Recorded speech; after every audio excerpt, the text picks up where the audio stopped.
এবার কি বদলে যেতে চলেছে রাজ্যের নাম? সোমবারের পর থেকে সেই প্রশ্নই ঘুরপাক খাচ্ছে।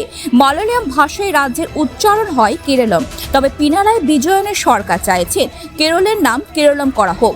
এই নিয়ে সোমবার বিধানসভায় বিল পাশ করা হয়েছে, তবে কেন্দ্র অনুমোদন দিলে এই নাম বদল সম্ভব। কিন্তু এই বিল পাশ প্রথমবার নয়। 2023 সালে আগস্ট মাসে কেরালা বিধানসভায় রাজ্যের নাম পরিবর্তনের প্রস্তাব পেশ করা হয়েছিল। তখন সর্বসম্মতিক্রমে পাশ হয়েছিল সেই প্রস্তাব। এই প্রস্তাবে তখন বলা হয়েছিল সংবিধানে প্রথম তপশিলি কেরালার নাম পরিবর্তন করে কেরালাম করা হোক।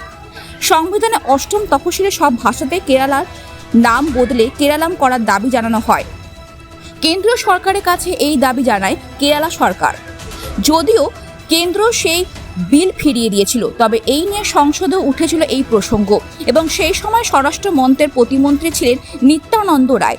তখন নিত্যানন্দ রায় সংসদে জানিয়েছিলেন বাংলা, ইংরেজি, হিন্দি এই 3 ভাষায় রাজ্যের নাম বদল করে যাতে বাংলা করা হয়। কিন্তু সেই সংক্রান্ত বিষয়ে পশ্চিমবঙ্গ সরকার থেকে একটি প্রস্তাবও আসে কেন্দ্রের কাছে, তবে কেন্দ্রের তরফ থেকে সবুজ সংকেত না আসায় সেই নাম বদল হয়নি। তবে এখন দেখার বিষয় দক্ষিণ ভারতে এই রাজ্যের নাম বদলের প্রস্তাবে কেন্দ্র সমর্থন দেয় কিনা। ব্যুরো রিপোর্ট, খবর বাংলা।